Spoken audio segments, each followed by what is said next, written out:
दोस्तों आज की वीडियो में हम मल्टीमीटर के बारे में बात करने वाले हैं और सबसे पहले मल्टीमीटर के बारे में जानते हैं कि मल्टीमीटर कहां से क्या काम करता है। मल्टीमीटर आखिर ले तो लिया है, उसको इस्तेमाल कैसे करें, उसको यूज़ में कैसे लाना है, ये चीज़ हम आपको बारीकी से बताते चलते हैं। सारे स्टेप इसमें क्लियर बताएंगे और सभी के वीडियो काम आने वाला है। मल्टीमीटर होने के बाद भी हम उसका सलूशन नहीं निकाल पाते हैं कि आखिर मल्टीमीटर को कहाँ पे सेट करके हमें किस तरीके से प्रॉब्लम का सलूशन निकालना है। अगर आपके पास मल्टीमीटर रहेगा और आप अगर चलाना जानते हैं तो बहुत जल्दी से आप अपनी प्रॉब्लम का सलूशन निकाल सकते हैं। तो सबसे पहले देखते चलें, यहाँ से ऑन ऑफ का सिस्टम है, इसमें 9 सेगमेंट दिए गए हैं। यहाँ से 1 और 2 और ये 3, आपका ये 4, 5, 6, 7, 8, 9, टोटल इसके अंदर 9 सेगमेंट दिए गए हैं। क्या क्या काम करेंगे, क्या क्या इनका काम है, उन चीज़ों को बताते चलते हैं। सबसे पहले क्या करना है, इसके टर्मिनल को ले लेना है। टर्मिनल कहाँ पे लगाना है, सबसे पहले रेड वाला इसके बीच वाले में ऐड करना है इस तरीके से, और ब्लैक वाला इसके जस्ट बराबर में ऐड कर दें इस तरीके से। दोनों टर्मिनल को ऐड कर दिए हैं। अब आप कहेंगे ये वाला क्यों है, तो इसके बारे में भी बताएंगे। ये आपका लास्ट में काम आएगा, क्या काम करे वो भी आपको बताएंगे। सबसे पहले यहाँ से स्टार्ट करते हैं, इस तरीके से आते हैं और यहाँ तक आपको सारी चीज़ें बताते चलते हैं। तो सबसे पहले मीटर को यहाँ पे इस तरीके से ओपन कर लेंगे तो डिस्प्ले में रीडिंग आना स्टार्ट हो जाएगा। तो मैं आपको बताता चलूँ, बी और ये 3 डॉट जो देख रहे हैं ये आपका डीसी बोल्ट के लिए है। आप सिर्फ इस पे जो है डीसी बोल्ट ही चेक कर सकते हैं। डीसी बोल्ट में क्या क्या चेक कर सकते हैं, तो ये सारे डीसी के ही ऑप्शन है। यहाँ पे आप 20 से लेके 20 ओहम और 2000 ओहम और 200 ओहम और ये 1000 वाट, तो इसमें सिर्फ आप डीसी बोल्ट को ही यानी कि माप सकते हैं। जैसे कि ये बैटरी से लेके और आप बड़ा बैटरा इन्वर्टर वगैरह का या मोटरसाइकिल की बैटरी को पूरी तरीके से आप यहाँ में मेजरमेंट कर सकते हैं। तो आप जैसे कि देख रहे हैं ये 9 वोल्ट का बैटरी है। इसको मैनेजमेंट करने के लिए सबसे पहले, क्योंकि बहुत छोटी रीडिंग है, तो यहाँ पे 20 से लेके और 9 वोल्ट तक इसके आएगा, तो इसको 20 वोल्ट पे सेट कर लें। तो इसकी बैटरी मापने के लिए ये 9 वोल्ट का है। इस तरीके से अगर उल्टा सीधा भी लगा देंगे तब भी आपका मल्टीमीटर पूरी से दिखाएगा, लेकिन अगर आपके ग्रुप उल्टे सीधे रहेंगे तो एक प्रॉब्लम देखने को आपको सामने से मिल जाएगा। इसकी डिस्प्ले में माइनस का निशान बन के आएगा। वोल्टेज दिखा रहा है 8.32, लेकिन मीटर में बराबर माइनस का निशान आ रहा है। इसको जैसे ही पलट के लगाऊंगा यहाँ से माइनस का निशान तुरंत हट जाएगा। इस तरीके से लगाते चलते हैं, माइनस का निशान हट जाएगा, लेकिन बैटरी आपकी 8.32 ही देखने को मिलेगी। तो इसको आप समझ गए कि बैटरी ये थोड़ा डिस्चार्ज है, कम है, क्योंकि 9 वोल्ट के है, 8 के समथिंग दिखा रहा है। तो इसके बारे में आप समझ गए। तो जितनी भी रेजिस्टेंट लेना है ये आपकी सिर्फ डीसी में काम करेगा।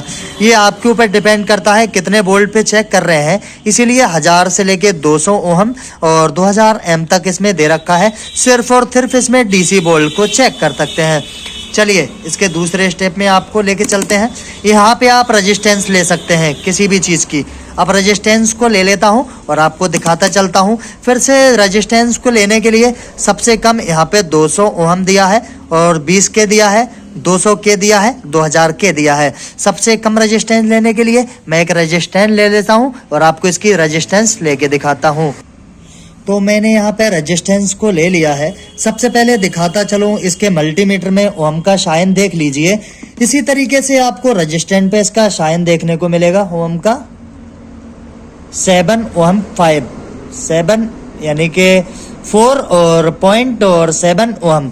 जिस तरीके से मीटर पे ओम का शाइन है इस तरीके से आप इसकी रेजिस्टेंस में देख सकते हैं। तो इसको सबसे पहले 200 पे सेट करेंगे और रीडिंग लेके देखते हैं। इसमें प्लस माइनस आपको करने की कोई आवश्यकता नहीं है। अगर आप रेजिस्टेंस को चेक करना चाहते हैं तो रेजिस्टेंस किस तरीके से लेंगे, इसके लिए इस तरीके से ले लें।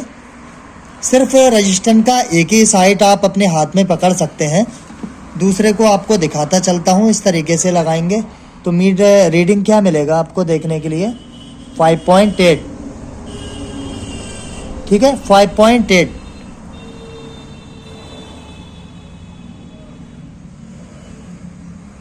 ठीक है, तो इसमें मैंने आपको दिखाया कि सिर्फ रेजिस्टेंस ले सकते हैं। अब जैसे मैं मैकेनिक भाई के लिए बताता चलूँ, अब जैसे मेरा कोई मैकेनिक भाई किसी कॉइल, पिकअप कॉइल या एसटी कॉइल की रेजिस्टेंस लेना चाहता है तो यहाँ से भी ले सकता है, और इसके शाइन के जो ओम का बीप का निशान होता है यहाँ से भी ले सकता है। चलिए मैं पिकअप कॉइल है इसके बारे में आपको दिखाता हूँ, इसकी रेंज आपको चेक कराता चलता हूँ, इसकी भी रेजिस्टेंस लेते चलते हैं। तो मैंने रेजिस्टेंस दोनों लगा दिए हैं, यानी कि 126.1 आ रहा है। अगर इस मीटर को तुरंत इसकी बीप के निशान पे दिखाता हूँ तब भी यही रीडिंग आएगी निकल के। चलिए देख लीजिएगा 126। इसकी रेजिस्टेंस आप बीप पे भी ले सकते हैं और इसके शाइन के ओम से भी ले सकते हैं। तो 200 के यहाँ पे ले रहे हैं तो इसकी रेंज इतनी है। तो मैं आपको दिखाता चलता हूँ, क्या मैंने आपको दिखाया कि 126, ठीक है। आप इसके रेजिस्टेंस को यहाँ से भी ले सकते हैं। अब जैसे इसको मैंने पिकअप कॉइल को हटा देता हूँ। अब जैसे इसकी लीड कॉइल है जिसको बोतल कॉइल बोलते हैं, अगर यहाँ से इसकी रीडिंग लेना चाहेंगे तो आप यहाँ से भी ले सकते हैं। दिखाता चलता हूँ, मैंने दोनों ग्रुप लगा दिए हैं, आप अच्छे से देखते चलिएगा। 3.1 आ रहा है, लेकिन अगर 200 से इधर को ले जाएंगे तो जीरो बिलिंग आता रहेगा। देख लीजिएगा क्योंकि इसकी वैल्यू इतनी नहीं है, ठीक है। इसकी वैल्यू कितनी है, 200 के अंदर है। इसकी जो कॉइल की वैल्यू है दोस्तों जो दिया है ये 200 के अंदर है, बाहर नहीं है। अब यहाँ पे 2000 हो जाता है तो 2000 पे भी आपको कुछ नहीं मिलेगा, जीरो रीडिंग मिलेगा। 20 के पे जीरो रीडिंग मिलेगा, 200 के पे जीरो रीडिंग मिलेगा, 2000 पे जीरो रीडिंग मिलेगा। ये कहाँ पे दिखाएगा आपका, 200 के, ठीक है। समझने की कोशिश कीजिएगा 200 के पे। तो ठीक है, मैंने ये चीज़ें आपको बता दी। आप यहाँ से इसकी रेंज को यानी कि रेजिस्टेंस को ले सकते हैं। आप काफ़ी ज़्यादा कॉइल वगैरह में, जैसे मैंने पिकअप कॉइल बताई, तो ये भी आप इसकी रेजिस्टेंस से ज़्यादातर बाइकों में 200 के ही आसपास आपको मिलेगा, क्योंकि पिकअप कॉइल की ज़्यादा इसकी वैल्यू जो होती है वो 200 के अंदर अंदर होती है। 2000 या 20 के 200 के बाहर नहीं होती है, सिर्फ और सिर्फ कितनी होती है, 200 ओहम। तो आप इसको समझ गए। चलिए इसको साइड से रख लेते हैं। अगला स्टेप आपको बताता चलता हूँ, बीप कंटिन्यूटी, ठीक है। अगर इस तरीके से मीटर को शॉर्ट करेंगे तो मीटर से साउंड आना चाहिए। आवाज आ रहा है आपको? चलिए इससे आपको क्या पता चलेगा, इस पे क्या क्या चीज को चेक कर सकते हैं। आप अपने डाईबोर्ड को चेक कर सकते हैं, और आप किसी वायर का कोई कटा हुआ है या क्या है, किस तरीके से उसको चेक करेंगे वो आपको बताते चलते हैं। तो मल्टीमीटर को आप बीप के निशान पे सेट किए हैं। जैसे ये आपका डाईबोर्ड है तो डाईबोर्ड को भी आप बीप के निशान पे चेक कर सकते हैं। इस तरीके से एक ग्रुप लगाइए, दूसरा यहाँ पे लगाइए, कोई वोल्टेज देखने के लिए नहीं मिलेंगे। अब जैसे इसको रिवर्स करूँगा, इस तरीके से पलट के लगाऊंगा तो यहाँ पे वोल्टेज तुरंत आ जाएंगे। तो ये डाईबोर्ड 5408 वाट का है। सबसे पहले आपको डाईबोर्ड के बारे में बताता चलूँ। डाईबोर्ड ये इसका काम ये होता है, करंट को ले सकता है लेकिन वापस नहीं देगा, ठीक है। अब जैसे मैंने आपको दिखाया, यहाँ पे तो वोल्टेज आ रहे हैं, अब यहाँ से वोल्टेज जा रहे हैं, लेकिन ये वापस नहीं दे सकता। अब इसको रिवर्स कर रहे हैं तो यहाँ पर कोई कंटिन्यूटी देखने को नहीं मिलेगी। अगर यहाँ पे दोनों तरफ इसमें वोल्टेज आ रहे हैं, अगर मल्टीमीटर आपका वोल्टेज दिखा रहा है तो आप समझ लीजिए आपका डाईबोर्ड खराब हो चुका है। अब जैसे इसके जो हमने इस पे लगाया था बीप के निशान पे, तो आप इससे एक वायर को भी चेक कर सकते हैं कितना कटा पटा है। यहाँ पे तुरंत बीप का साउंड आएगा। पूरी बाइक में आप इसके वायरिंग में भी अच्छे से मदद से काम कर सकते हैं, तो आप बराबर इसके बीप को सुन पा रहे हैं। तो अगला स्टेप मेरा यहाँ से रहेगा, मुझे इसको नेक्स्ट करना पड़ेगा, ये अपने काम का नहीं है। ऑसिलोस्कोप यहाँ पे आउटपुट वोल्टेज निकलते हैं, ये हमारे हरगिज भी काम का नहीं है, क्योंकि अभी हम आपको ये दिखा नहीं सकते। अब हम आ जाते हैं इसके HFE पर। तो यहाँ पे क्या कर सकते हैं आप, जैसे इसकी रेजिस्टेंस लेने के लिए इसका डायग्राम पहले समझ लीजिएगा आप अच्छे से, मैं आपको दिखा दे।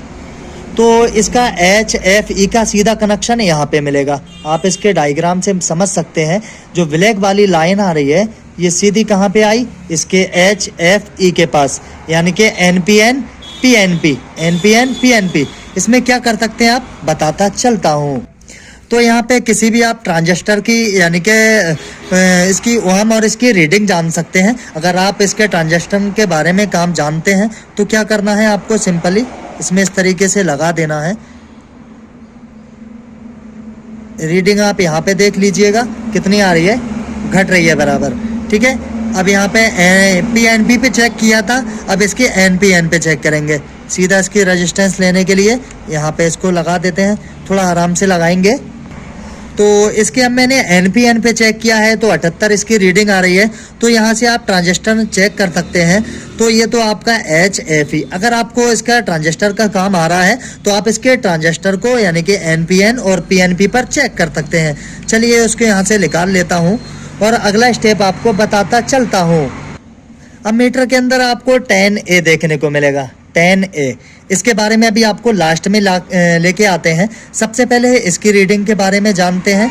200 mm, 20 mm और 2000 mm। तो इसके बारे में आपको बताते चलने से पहले आपको समझ जाना चाहिए। इसका जो लाल वाला सारा डायग्राम देख रहे हैं, आपको अच्छे से दिखाता चलता हूँ। ये 10A का है सारा, ठीक है। 10A के बारे में बाद में बताएंगे क्योंकि 10A का यहाँ पे दिया है और ये 10A का ही पिन है। इसके बारे में बाद में करेंगे। सबसे पहले 750 और 200 वोल्ट के पास पहुँच जाते हैं। तो मैं आपको बताता चलूँ, इसके मीटर को सेट कर लेते हैं। इसमें आप बिजली का करंट चेक कर सकते हैं। इसमें बिजली का करंट चेक कर सकते हैं 200 वोल्टेज से लेके 750 वोल्ट तक। तो 200 पे आपको चेक नहीं करना है। अगर आप इतने पे करेंगे तो आपको कहीं ना कहीं खतरा बना रह सकता है। आप 750 वोल्ट पे इसकी बिजली को चेक कर सकते हैं। अब जितनी रीडिंग आ रही है, चलिए हम आपको इसकी लाइट में चेक करा देते हैं। तो यहाँ पे लाइट आ रही है इसमें, तो आप ग्रुप को अच्छे से चेक कर लें। कोई भी वायर शॉर्ट नहीं रहना चाहिए, यहाँ पे थोड़ा खतरा बना रहेगा। तो मैं वोल्टेज को चेक करता हूँ और आपको मीटर में रीडिंग दिखाता हूँ। तो 230 के आसपास वोल्टेज आ रहे हैं। इतनी लाइट तो कंपलसरी रहती है। अब इसमें 200 के आसपास तो दिया है वोल्ट, तो इसलिए मुझे 750 पे चेक करना पड़ा है क्योंकि 200 तो इसकी खुद वैल्यू दी है और वोल्टेज यहाँ पे 230 आ रहे हैं। तो जब भी चेक करें 750 पे चेक कर लें। तो यहाँ पे बराबर वोल्टेज आ रहे हैं। इसके बारे में आप अच्छे से समझ गए। चलिए अगला स्टेप आपको बताते हैं। तो आप लाइट के बारे में अच्छे से समझ गए। ये स्टेप मैं सारे आपको अच्छे से बता चुका। अब आपका कौन सा रह गया? 10A। तो देखिए दोस्तों, 10A के लिए यहाँ पे दिया गया है। 10A के लिए क्या लिखा हुआ है?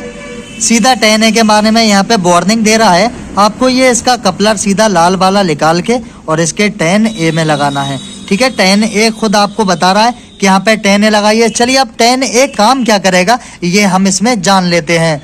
तो मीटर को 10A पे सेट करें हैं और मीटर को सेट करने के बाद 20 एम पे आपको सेट करना है। देखिए दोस्तों, ये एम्पियर का मतलब होता है अगर जैसे हम गाड़ी में कोई बैटरी डाउन हो रही है, बैटरी डिस्चार्ज हो रही है, कोई भी बैटरी करंट उतार रही है या फिर कहाँ से शॉर्टिंग है, इसको आप समझ सकते हैं। तो उसके लिए इसका एक टर्मिनल यहाँ से मुझे लाल वाला खोलना पड़ेगा और आपको इसमें एम्पियर इसके 10A के बारे में बताता चलता हूँ। खास तौर से ये बाइक वालों के लिए काफ़ी अच्छे से काम आने वाला है।